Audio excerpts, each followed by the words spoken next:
मान्य सर्वोच्च न्यायालयाने ह्या ज्या याचिकावर सुनावणी पूर्ण झालेली आणि निकाल ज्याची सर्वजण वाट पाहत होते तो निकाल आता दिलेला आहे।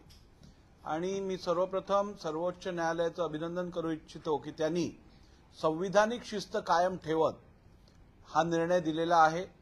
आपल्या सर्वांना माहित आहे की भारताच्या संविधानामध्ये कार्यकारी मंडळ म्हणजेच एक्झिक्युटिव्ह, लेजिस्लेचर म्हणजेच विधिमंडळ आणि न्यायमंडळ म्हणजे ज्युडिशरी या तिघांनाही आपापल्या कार्यक्षेत्रात राहून आपापल्या दिलेल्या जबाबदाऱ्या पार पडण्याची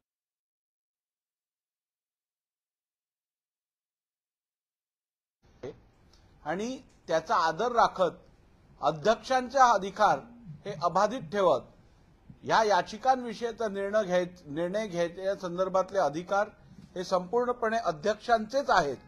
ह्याला शिक्कामोर्तब करत सुप्रीम कोर्टने हा जो निर्णय घेतलेला आहे त्याचं मी स्वागत करतो। नंबर 2, हा निर्णय घेतल्यानंतर अध्यक्षांवर जी जबाबदारी आहे ती जबाबदारी पार पाडत असताना विधानसभा अध्यक्ष म्हणून मी ह्या याचिका ठरवण्यात कोणताही विलंब किंवा वेळ उशीर कारणाशिवाय उशीर लावणार नाही असं सांगत असताना लवकरात लवकर आपण ह्या याचिकांवरती निर्णय घेऊ, परंतु लवकरात लवकर निर्णय घेत असताना कुठच्याही प्रकारची घाईही आपण करणार नाही हे पण मी स्पष्टपणे नमूद करू इच्छितो। आपल्या सर्वांना माहित आहे सर्वोच्च न्यायालयाने जो निकाल दिला आहे त्यात नेमकी 2022 जून जुलैमध्ये राजकीय पक्ष हा कोणता गट रिप्रेझेंट करत होता, राजकीय पक्ष हा नेमका कोणता गट होता या संदर्भातला सर्वप्रथम निर्णय घेण्यास सांगितलेला आहे। आणि राजकीय गट कोणता आहे हे निश्चित केल्यानंतर त्या राजकीय गटाची भूमिका काय होती, त्यांची इच्छा काय होती, प्रतोद कोणी व्हावं, गटनेता देऊ आणि ते झाल्यानंतर प्रत्येक याचिकेवरती आपण सुनावणी घेऊ। माझ्याकडे जवळजवळ कोणी व्हावं, गटनेता कोणी व्हावं या संदर्भातला आपण जो निर्णय आहे त्याला रेकग्निशन देऊ आणि ते झाल्यानंतर प्रत्येक याचिकेवरती आपण सुनावणी घेऊ। माझ्याकडे जवळजवळ 5 प्रामुख्याने याचिका सादर झालेल्या आहेत। या 5 याचिकांमध्ये जवळजवळ 54 आमदारांवरती या याचिकात त्यांना पार्टी केलं गेलं आहे। त्याचप्रमाणे या याचिकांवरती सुनावणी घेत असताना आपल्याला नैसर्गिक न्याय प्रिन्सिपल्स ऑफ नॅचरल जस्टिसचं संपूर्णपणे पालन करायला लागणार आहे। हे करत असताना आपल्याला सीपीसीच्या ज्या प्रोव्हिजन्स आहेत त्या सगळ्या लागू करायला लागणार आहेत आणि त्यामुळे ही संपूर्ण प्रक्रिया कंप्लीट केल्यानंतर पूर्ण केल्यानंतरच आपण या संदर्भातला पूर्ण निर्णय देऊ शकू। पण काय शिवसेनेने एक निवेदन दिलेलं आहे, त्यांनी सुप्रीम कोर्टाची प्रत दिलेली आहे। त्यांचं म्हणणं आहे की मणिपूरच्या प्रकरणात पण 90 दिवस जे आहे त्या 90 दिवसामध्ये प्रकरण ठरवलं होतं। आपल्याला एकदा शिवसेनेचं हे निवेदन आलंय का आणि आपण त्यावर काय? आतापर्यंत माझ्याकडे कोणतंही निवेदन आलेलं नाहीये, परंतु मी आपल्याला सांगू इच्छितो की रिझनेबल टाइम हा प्रत्येक केससाठी वेगळा असतो। प्रत्येक केसच्या फॅक्ट्सवरती हा निर्णय रिझनेबल टाइमचं डेफिनेशन होतं। त्यामुळे जो नियम एका केससाठी रिझनेबल असेल तोच वेळ दुसऱ्या केससाठी रिझनेबल आहे की नाही हे खरं तर एक डिबेटेबल प्रश्न आहे आणि त्यामुळे आपल्याला सांगितल्याप्रमाणे या निर्णय घेताना आपण कुठच्याही प्रकारची दिरंगाई उशीर करणार नाही आहोत, पण घाई करणार नाही आहोत, कारण यातून मिसकॅरेज ऑफ जस्टिस जर झालं तर त्याचे परिणाम संसदीय लोकशाहीसाठी हे अत्यंत घातक होतील। त्यामुळे ही जबाबदारी लक्षात घेऊन आपल्याला संपूर्ण प्रोसिजर रूल्सचं पालन करूनच निर्णय घ्यायला लागेल। तुम्ही आजच्या बैठकीमध्ये काय टाइम फ्रेम ठरवलाय का? एक मिनिट, आजच्या बैठकीमध्ये काय टाइम फ्रेम ठरवलाय का तुम्ही? असणार आहे कारण मी आज जर आपण बघितलं तर तो वर्षभर असेल तर लगेच निवडणुका लागू शकते। नाही बघा, रिझनेबल टाइम म्हणजे ही सगळी प्रक्रिया पूर्ण करण्यासाठी जेवढा वेळ लागतो तो रिझनेबल टाइम असेल। आता राजकीय पक्ष नेमका कोण आहे हे ठरवण्यासाठी इलेक्शन कमिशनला 3-6 महिने लागलेत। हा पिटिशनचा निर्णय द्यायला पण कोर्टाला 10 महिने लागलेत। आपण त्यावेळेला असं म्हणालो नाहीत की घाई करून निर्णय द्या 2 महिन्यात। त्यामुळे मी आपल्याला आश्वासित करू इच्छितो की हा निर्णय मी लवकरात लवकर घेईन, परंतु हा निर्णय घेताना संविधानात दिलेल्या प्रत्येक तरतुदी, त्याचप्रमाणे disqualification of members on the ground of defection rules, यात दिलेल्या सगळ्या प्रोव्हिजन्स आणि सुप्रीम कोर्टाने दिलेल्या गाईडलाईन्स, या सगळ्यांचा वापर करून विचार करून यांच्या आधारावरतीच आपण पुढचा निर्णय घेऊ. हा निर्णय संपूर्ण सांगायची गरजही नाही. हा पूर्ण निर्णय जो आहे तो संपूर्णपणे इम्पार्शियल निर्णय असेल, निपक्ष असा निर्णय असेल. त्यामुळे या संदर्भातली चिंता कोणीही मनात बाळगू नये. जो निर्णय येईल तो नियमानुसार आणि घटनेनुसारच असेल. बिहार राज्यामध्ये असाच निर्णय देण्यात आला होता आणि निवडणुकीच्या जवळपास 2 महिने आधीच डिस्क्वालिफिकेशन करण्यात आला होता. बिहार राज्याची स्टडी करून तसाच निर्णय आपण पण करणार आहे की निवडणुकीच्या जवळच आपण डिस्क्वालिफिकेशन करणार? नाही, तर मला वाटतं अशा प्रश्नाचं काय उत्तर देणार. मी तुम्हाला आत्ताच सांगितलं की जेवढा वेळ कमीत कमी वेळ लागेल तेवढ्या वेळात आपण निर्णय देऊ. आता जर ह्याच्यात राजकीय हेतू आरोप करायचे असतील तर त्याला काय मी थांबवू शकत नाही, पण मी माझी भूमिका आपल्यासमोर स्पष्ट केलेली आहे. तर याआधी इतिहासामध्ये अरुण गुजराती जेव्हा विधानसभा अध्यक्ष होते तेव्हा त्यांनी काही आमदारांचं डिस्क्वालिफिकेशन अपात्रतेचा निर्णय आधी घेतला होता. त्याचा कितपत आपल्याला यासाठी रेफरन्ससाठी होईल आणि तेव्हाच्या काळात बघा, अपात्रते संदर्भातला निकाल जो असतो, निर्णय जो असतो, तो केस टू केस फॅक्ट्सवरती अवलंबून असतो. त्या याचिकांमध्ये केलेले जे आरोप होते त्यात तथ्य किती होतं हे मला कल्पना नाही. तसंच या याचिकांमधले केलेले आरोप हे शेड्यूल 10 सूची 10 मधील पॅराग्राफ 2 मध्ये दिलेल्या निकषात बसतात का, ह्याला आपल्याला तपासून बघायला लागेल. आणि ते सगळं करण्याआधी आपल्याला माहित आहे मूळ मुद्दा कुठे आहे. मूळ मुद्दा ह्याच्यात आहे की आता राजकीय पक्ष याला प्राधान्य द्यायचं आहे. आपल्याला राजकीय पक्षाची इच्छा काय होती, कोणी व्हिप बनावं, कोणी लीडर बनावं, या इच्छेचा विचार करूनच आपल्याला निर्णय द्यायचा आहे. त्यामुळे 2022 जुलैमध्ये राजकीय पक्ष नेमका कोणता गट रिप्रेझेंट करत होता इथून सुरुवात करायची आहे. यापूर्वी जे विधानसभेत आपण मी घेतले असलेले निर्णय असतील अथवा माझ्या आधी पीठासीन अधिकाऱ्यांनी जे घेतलेले निर्णय असतील ते विधिमंडळातील बहुतांश आमदार बहुमतांनी जी निवड करत होते त्या व्यक्तीच आपण प्रतोद आणि गटनेता म्हणून ओळखत होतो. परंतु आता कोर्टाने सांगितलं केवळ लेजिस्लेचर पार्टीची इच्छा नव्हे तर प्राधान्यक्रमावरती आपल्याला पॉलिटिकल पार्टीचा विचार काय होता ह्याचं मत घेऊनच निर्णय करायला लागेल. त्यामुळे पॉलिटिकल पार्टी ही जरी इलेक्शन कमिशन ऑफ इंडियाने आज ठरवली असेल की एकनाथ शिंदे साहेबांचा गट जो आहे तीच ओरिजिनल शिवसेना पॉलिटिकल पार्टी आहे, तो निर्णय हा प्रोस्पेक्टिव्ह आहे, तो रेट्रोस्पेक्टिव्ह नाहीये. आणि त्यामुळे जुलैमध्ये काय परिस्थिती होती ह्याचं आकलन आणि ह्याचा निर्णय हा अध्यक्षांनी घ्यायचा आहे असं सुप्रीम कोर्टाने नमूद केलेलं आहे. भरत गोगावले यांची व्हीप म्हणून जी निवड आहे तीच बेकायदा ठरवली आहे. म्हणजे सगळ्यात पहिल्यांदा व्हीप जो भरत गोगावले यांनी नेमली त्याच नेमणुकीला जर सुप्रीम कोर्टाने बेकायदेशीर ठरवलं आहे तिथंच कुठेतरी लाईन ड्रॉ करण्यात आलेली आहे की गट कोणता असणार, राजकीय पक्ष कोणता असणार. हे 141 पानांची जजमेंट आहे जी मी संपूर्णपणे वाचलेली आहे. आणि हा जो मिसकन्सेप्शन आहे किंवा गैरसमज आहे तो दूर करणं मला वाटतं अत्यंत आवश्यक आहे.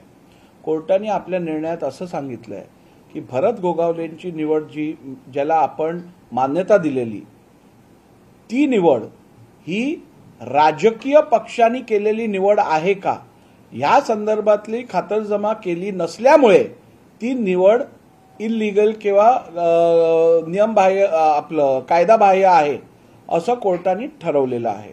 परंतु जर का आपण पूर्ण इन्क्वायरी करून ह्या निकषावरती आलो की राजकीय पक्ष यांची निवड भरत गोगावलेच होती तर मग भरत गोगावलेंना परत रिइन्स्टेट करण्यापासून कोर्टाने आपल्यावर कुठचंही बंधन टाकलेलं नाहीये. कोर्टाने केवळ एवढंच सांगितलंय की राजकीय पक्ष तत्कालीन राजकीय पक्ष कोणता होता ह्याचा तुम्ही अभ्यास करून ह्याच्यावरती निर्णय घ्या आणि तो निर्णय घेतल्यानंतर त्या राजकीय पक्षांनी ज्या व्यक्तीला प्रतोद म्हणून नियुक्त केलं असेल त्याला रेकग्निशन द्या. त्यांनी असं मुळीच सांगितलं नाहीये की तुम्ही इन्क्वायरी केल्यानंतर तरीही जर भरत गोगावलेच त्या राजकीय पक्षाचे रिप्रेझेंटेटिव्ह किंवा नॉमिनी असतील तरीही त्यांना तुम्ही अपॉइंट करू नका असं म्हटलं नाहीये. त्यांनी म्हटलंय की आपण व्यवस्थित या संदर्भातली इन्क्वायरी करून पॉलिटिकल पार्टी कोणती आहे ह्याच्यावरती निर्णय पहिली घ्या आणि त्या पॉलिटिकल पार्टीच्या डिझायर प्रमाणे इच्छेनुसार आपण व्हिप रेकग्नाइज करा. सर, सर्वोच्च न्यायालयामध्ये जे अधिकार आहेत ते मोठ्या खंडपीठाकडे पाठवलेले आहेत. याचा तुमच्या निर्णयावर किंवा कालावधीवर काही परिणाम होईल का? नाही, काय प्रश्न आहे? रेबिया जे प्रकरण आहे त्याच्यातले नबम रेबियाचा जो प्रश्न आहे, नबम रेबियामध्ये या विषया जो लार्जर बेंचकडे रेफर केलेला प्रश्न आहे. नबम रेबिया केसमध्ये ज्या वेळेला पीठासीन अधिकाऱ्यांवरती अविश्वासाची नोटीस दिली जाते त्यावेळेला पीठासीन अधिकाऱ्याला अपात्रतेवरच्या याचिकेंवर निर्णय घेता येत नाही असं जे रुलिंग होतं नबम रेबिया केसमध्ये ते रेफर केलं गेलं आहे लार्जर बेंचकडे. त्यामुळे ह्या विषयात डायरेक्ट काय त्याचा अडचण येणार नाही ही मॅटर ठरवण्यात किंवा निकालित काढण्यासाठी. सर्वोच्च न्यायालयामध्ये आपण म्हणताय योग्य वेळेत निर्णय देणार, पण संजय राऊत दररोज तुमच्यावरती टीका करताय. एकंदरीत आज त्यांचं म्हणणं होतं की पक्षांतर करणं हा राहुल नार्वेकरांचा छंद आहे. एकंदरीत आपण संवैधानिक पदावरती अशा प्रकारची नाही, मला वाटतं या विषयाचं आधीही बोललो आहे तरी आपल्या परत एकदा सांगतो की विधानसभेच्या बाहेर नियमबाह्य घटनाबाह्य वक्तव्यावरती मी लक्ष देत नाही आणि अशा वक्तव्याला काडी मात्र किंमतही देत नाही. खरं तर असं अपेक्षित असतं की एखादी व्यक्ती जेव्हा संविधानिक जबाबदारी पार पाडत असते, पार्लमेंटचे मेंबर असतात, MP असतात, त्यावेळेला त्यांच्याकडनं संविधानाचा मान राखत जबाबदाररित्या संविधानिकरित्या भाष्य करणं अपेक्षित असतं. ज्या वेळेला आपण भाष्य करत असतो आणि ते भाष्य आपण संविधानिक पदावर बसलेल्या व्यक्तीबद्दल करत असतो त्यावेळेला जबाबदारीपूर्वक वक्तव्य करणं हे अपेक्षित असतं.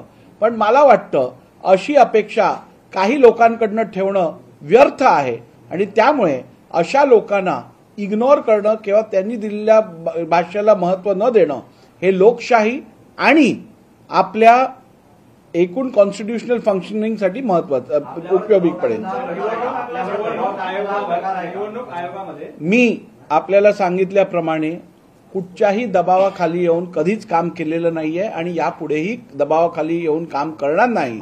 ज्या लोकांना असं वाटत असेल की अध्यक्षांवर वैयक्तिक टीका करून अथवा अध्यक्षांना धमक्या देऊन आपण त्यांच्याकडनं आपल्याला पाहिजे तसा निर्णय घेऊ, तर तसं वाटल्यानं ज्या लोकांना वाटतं त्यांना मी आपल्यामार्फत सांगू इच्छितो की ही त्यांच्या आयुष्यातली सर्वात मोठा गैरसमज असेल. अध्यक्ष कधीही दबावाखाली निर्णय घेणार नाहीत. निवडणूक आयोगामध्ये निकाल जरी एकनाथ शिंदे यांच्या बाबत पक्षाचा दिला असेल, परंतु सर्वोच्च न्यायालयामध्ये हा निकाल बाजू आहे की पक्ष कोणाचा. पक्ष काल ज्याप्रमाणे सुनावणी झाली त्याच्यामध्ये स्पष्ट करण्यात आलं होतं की उद्धव ठाकरे राजीनामा जर दिला नसेल तर त्यांना आम्ही परत मुख्यमंत्री करता आलं असतं. या माध्यमातून आणि व्हीप बाबतही त्यांनी हे केला. या माध्यमातून जर सर्वोच्च न्यायालयाचं जे नोटीस निवडणूक आयोगाकडे दाखल केलं आणि त्यांनी म्हटलं की तो उद्धव ठाकरेंचा पक्ष आहे, तर त्यानंतर मात्र डिस्क्वालिफिकेशनच्या कारवाईवर काही प्रभाव पडेल असं वाटतं? नाही, डिस्क्वालिफिकेशनची कारवाई या संदर्भातले निर्णय हे अध्यक्षांनी घ्यायचे आहेत. एकूण राजकीय पक्ष कोणता होता त्यावेळेला हा पण निर्णय अध्यक्षांनीच घ्यायचा आहे. मी ह्याच्यातली तुम्हाला सिक्वेन्स सांगितलेला आहे की सर्वप्रथम राजकीय पक्ष त्यावेळेला कोण रिप्रेझेंट करत होतं यावरती मी निर्णय घेणार आहे.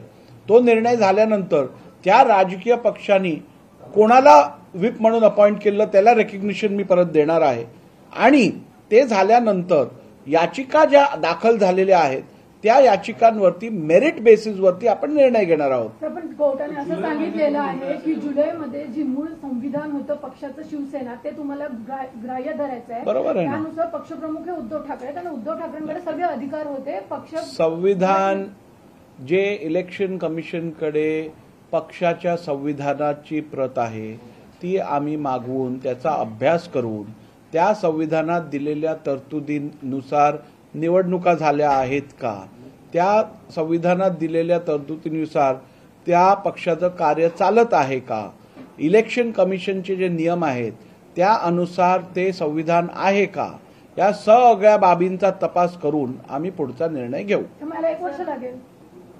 तुमच्याकडे काय वेळ स्पॅनचा नेमका काय अंदाज असेल वेळपत्रिका तुम्ही द्या, त्याच्याप्रमाणे चालायचा प्रयत्न करू. निकष विचारात घेतले जाणार पक्षाला मान्यता देताना नाही, निकष असे सुप्रीम कोर्टाने तर 3-4 निकष दिलेले आहेत की कॉन्स्टिट्यूशन पक्षाचं जे आहे त्याचा विचार करायला पाहिजे. त्यानंतर ऑर्गनायझेशनल स्ट्रक्चर जे आहे त्याची मेजॉरिटी कुठे आहे, कशी आहे, त्याचा विचार करायला पाहिजे. त्यानंतर निवडून आलेले सदस्य जे आहेत त्यांची मेजॉरिटी कुठे आणि कोणाबरोबर आहे ह्याचा विचार करायला पाहिजे. तर एकूण या सगळ्या आणि ह्या सगळ्या क्रायटेरिया जे आहेत ते प्रत्येक केससाठी वेगवेगळे अप्लाय होतात. आता इलेक्शन कमिशननी जो घेतलेला निर्णय आहे त्याचं पण आम्हाला एकूण बघायला लागेल कुठच्या बेसिसवरती घेतलेला आहे. पण हे सांगत असताना आपल्याला एवढंही सांगतो की इलेक्शन कमिशनचा निर्णय आणि आमचा निर्णय हा आम्हाला इंडिपेंडेंटली घ्यायचा आहे. आम्ही त्यांच्यावरती अवलंबून घेणार नाही निर्णय. राहुल नार्वेकर जी, आप हिंदी में बताइए प्लीज, अब सुप्रीम कोर्ट के वर्डिक्ट के बाद अब आप आए हैं, क्या कार्यवाही करेंगे? आज कुछ प्रोसीजर की है? देखिए, जैसे कि आप सभी लोग जानते हो, इन याचिकाओं के ऊपर सुनवाई हुई थी और जो निर्णय था उसकी अपेक्षा सभी कर रहे थे. अभी वो निर्णय सुप्रीम कोर्ट ने दिया है और उस निर्णय को देने के बाद हमें ये इस बात की बहुत खुशी है कि संविधान में दिए हुए प्रावधानों के अनुसार सुप्रीम कोर्ट ने कॉन्स्टिट्यूशनल डिसिप्लिन कायम रखी है और विधिमंडल या अध्यक्ष के अधिकारों पर कोई भी रोक नहीं लग सकती है और ये साफ किया है. और इससे उन्होंने एग्जीक्यूटिव, लेजिस्लेचर और जुडिशरी इनके ऊपर जो कॉन्स्टिट्यूशनल डिसिप्लिन की जिम्मेदारी है उसे कायम रखा है. उसका हम स्वागत करते हैं. रहा सवाल इन याचिकाओं का जो मेरे पास प्रलंबित है, जो मेरे पास अभी पेंडिंग है, उनके ऊपर मैं इतना ही कहना चाहूंगा कि इन याचिकाओं के ऊपर निर्णय लेते समय हम संविधान में दिए हुए प्राविधान, disqualification of members on the count of defection rules और सुप्रीम कोर्ट ने दिए हुए गाइडलाइंस का पूरा सम्मान और ख्याल रखते हुए निर्णय लेंगे. क्या कोई प्रेसिडेंस है जो फॉलो करेगी महाराष्ट्र की असेंबली? क्या कोई प्रेसिडेंस है इसके बारे नहीं, में देखिए, जो फॉलो किया जाएगा? प्रेसिडेंस फॉलो करने की कोई जरूरत नहीं है. इसमें आपको जो न्याय है, जो कानूनी प्रावधान है, संवैधानिक प्रावधान है, सुप्रीम कोर्ट के गाइडलाइंस है, उसको मानना ज्यादा जरूरी है और उसके आधार पर हम निर्णय लेंगे. प्रेसिडेंस हर केस के लिए अलग रहते हैं, फैक्ट्स हर केस के अलग रहते हैं और इसीलिए जो नियम और जो कानून है और संवैधानिक प्राविधान है उसको ध्यान में रखते हुए हमें निर्णय लेना पड़ेगा. लगातार ये मांग की जा रही है कि इसका निर्णय जल्द से जल्द लिया जाए. उद्धव ठाकरे ने प्रेस लेकर भी कहा और कल उनके ग्रुप ने निवेदन भी दिया. देखिए, ये हमारा प्रयास रहेगा कि इस विषय का निर्णय हम जल्द से जल्द ले. लेकिन ये कहते हुए मुझे यह भी कहना पड़ेगा कि हम जल्द से जल्द लेने की कोशिश जरूर करेंगे, मगर इसमें कोई भी जल्दबाजी नहीं करेंगे. क्योंकि जैसे आप सभी लोग जानते हो, जूरिस्प्रूडेंस का कार्डिनल प्रिंसिपल है justice hurried is justice buried, justice delayed is justice denied. तो ना हम हरी करेंगे ना हम डिले करेंगे. सभी हमारे जो प्राविधान है, संवैधानिक प्रावधान है, उनके ऊपर ध्यान रखकर हमें निर्णय लेंगे. आप सब जानते हो, ये सर्वप्रथम तो हमें यह तय करना है कि राजकीय पक्ष कौन सा है, कौन सा गुट राजकीय पक्ष रिप्रेजेंट कर रहा था 2022 जुलाई में, और वो होने के बाद हमें यह तय करना पड़ेगा कि जो उस पक्ष की, राजकीय पक्ष की इच्छा थी उसके अनुसार व्हिप अपॉइंट किया गया है क्या, फिर उसे रिकॉग्नाइज करना पड़ेगा. और उसके बाद हमें हर एक पिटीशन के मेरिट्स में जाकर, हर एक पिटीशन का मेरिट देखकर हमें निर्णय लेना पड़ेगा. सीपीसी के सभी रूल्स इन पिटीशन को लागू होते हैं. एविडेंस लीड करेंगे, एविडेंस लीड करने की अपॉर्चुनिटी देनी पड़ेगी. हमें इसमें cross examination, examination in chief, verification, sub process follow करना पड़ेगा. तो इन सब प्रोसेस को फॉलो करके जल्दी से जल्दी, जितना जल्दी हो उतना जल्दी हम ये फैसला लेंगे, बिना कोई जल्दबाजी किए.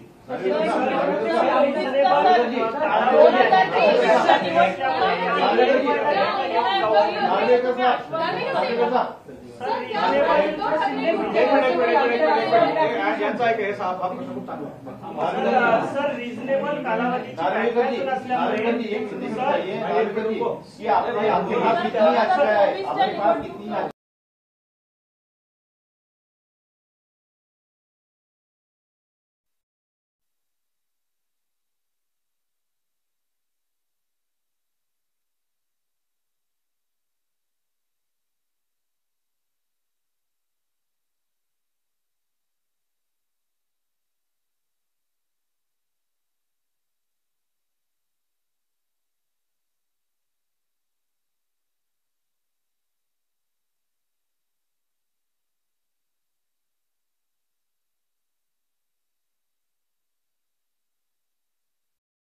विचार मत करेंगे सभी निर्णय लेते वक्त कौन से मुद्दों को टेक्निकली विचार करना काफी महत्वपूर्ण रहेगा। नहीं, मैंने अभी आपसे बताया प्रायोरिटी और या फिर सीक्वेंस कैसे रहेगा। पहले तो हमें पॉलिटिकल पार्टी कौन सी उस समय रिप्रेजेंट कर रही थी उसके बारे में निर्णय लेना पड़ेगा। उद्धव ठाकरे जी जो ग्रुप रिप्रेजेंट कर रहे हैं या एकनाथ शिंदे जी जो ग्रुप रिप्रेजेंट कर रहे हैं, उनमें से कौन सा ग्रुप अधिकृत पार्टी रिप्रेजेंट कर रहा था, उस विषय में हमको पहले निर्णय लेना पड़ेगा और उसके बाद हमें ये निर्णय लेना पड़ेगा कि उस पॉलिटिकल पार्टी का डिजायर कौन विप बने इसमें था, उनकी इच्छा क्या थी, किसको विप बनाना उनकी इच्छा थी, ये तय करना पड़ेगा। विप रिकॉग्नाइज करने के बाद हर याचिकाओं के ऊपर हमें निर्णय लेना पड़ेगा। ये निर्णय संविधान में दिए हुए सभी प्रावधानों को ध्यान में रखते हुए, उसके साथ ही disqualification of members on the grounds of defection rules जो है उसको ध्यान में रखते हुए और सुप्रीम कोर्ट की जो अभी गाइडलाइंस आई है उनका पूरा विचार करके ये निर्णय हम लेंगे। सीपीसी के सभी प्रोविजन इसमें एप्लीकेबल होंगे, जैसे मैंने अभी आपको बताया। भरत गोगावले यांची नेमणूक करताना या सर्व गोष्टी आधी विचारात नव्हत्या घेतल्या, या तेव्हा चूक झाली होती का? चूक अजिबात झाली नव्हती। त्यावेळेलाही आम्ही या सगळ्या गोष्टींचा विचार करून निर्णय घेतलेला, परंतु आतापर्यंत विधानसभेचा पायंडा असा राहिलेला आहे की विधिमंडळातले जे आमदार निवडून येतात त्या गटातल्या आमदारांचं बहुमत चाचपून आम्हाला रेझोल्युशन दिलं जातं आणि त्याच्या आधारावरती आम्ही आतापर्यंतचे व्हिप किंवा गटनेते रेकग्नाइज केलेले, आणि हा केवळ शिवसेनेसाठी घेतलेला निर्णय नव्हे तर महाराष्ट्र विधिमंडळातील जेवढे पक्ष आहेत त्या सगळ्या पक्षांचं व्हिप अपॉइंट करताना अथवा त्या सर्व पक्षांचा गटनेता अपॉइंट करताना हीच प्रोसेस फॉलो केली गेली होती। त्यामुळे त्यावेळेला घेतलेला मी निर्णय ह्या प्रोसेसला धरूनच होता, त्यात कोणताही बदल केला नव्हता। आता सुप्रीम कोर्टाने असं सांगितलंय की आपण हा निर्णय घेत असताना निश्चितपणे राजकीय पक्षाची इच्छा काय होती ह्याचा विचार पण करणं अत्यंत आवश्यक आहे आणि त्या विचारानुसारच आपण रेकग्निशन द्यावं, आणि म्हणून आता आपण राजकीय पक्षासंदर्भातलाही निर्णय घेणार आहोत। उसके लिए क्या चुनाव आयोग से भी मदद मांगी जाएगी, अपने पास संविधान मंगाया जाएगा, क्या क्या किया जाएगा? नहीं, अभी मैंने आपको बताया कि चुनाव आयोग से जो संविधान लॉन्च किया गया है पार्टी का, उसको भी हम स्टडी करेंगे, उसके ऊपर भी हम पूरा विचार करके निर्णय लेंगे। सर, फडणवीस म्हणाले की आघाडीचा पोपट मेला आणि राऊत म्हणतात की शिंदेचा मेला, तुमच्या दृष्टीने कोणाचा पोपट मेलाय? मेल्या मारल्याची भाषा मी करत नाही आणि ऐकत नाही। मग पोपट जिवंत आहे की मेलाय? ते तुम्ही जाऊन पक्षी झू मध्ये जाऊन बघा जिवंत आहे मेला काय। 2024च्या निवडणुकीआधी तुम्ही हा निर्णय देणार असं आश्वासित करता का? मी हा निर्णय परत एकदा आपल्याला सांगतो, लवकरात लवकर देणार आहे, परंतु त्यात कोणतीही घाई करणार नाही, ज्यांनी करून मिसकॅरेज ऑफ जस्टिस होईल। आपल्यासाठी सर्वात महत्वाचं आहे भारताचं संविधान, आपल्यासाठी सर्वात महत्वाचं आहे भारतात असणारी लोकशाही, आणि लोकांचा विश्वास या लोकशाहीवर जर टिकवायचा असेल तर येणारे निर्णय हे नियमबाह्य नसायला पाहिजेत, घटनाबाह्य नसायला पाहिजेत, नियमानुसारच असायला पाहिजेत। सर, काल उपाध्यक्षांना निवेदन दिलं आहे शिवसेनेने, ते आपल्याकडे अजून आलेलं नाहीये किंवा त्याबाबत कारवाई होणार आहे की नाही? नाही, माझ्याकडे अजून कोणतंही निवेदन आलं नाहीये, पण जरी निवेदन आलं तरी मी आपल्याला सांगितल्यानुसार माझी भूमिका तीच राहणार आहे। मी विधानसभा अध्यक्ष म्हणून हे काम करत असताना, हा निर्णय घेत असताना निपक्षपणे आणि अगदी इम्पार्शियली हा निर्णय घेईन एवढं मी आपल्याला आश्वासित करू इच्छितो। हे तर खरं सांगण्याचीही गरज नाही, परंतु आपल्या माध्यमातून महाराष्ट्रातल्या आणि देशातल्या सर्व नागरिकांना मी हे आश्वासित करतो, हा निर्णय नियमबाह्य नसेल, घटनाबाह्य नसेल आणि कुठचाही पक्षपात न करता हा निर्णय घेतला जाईल।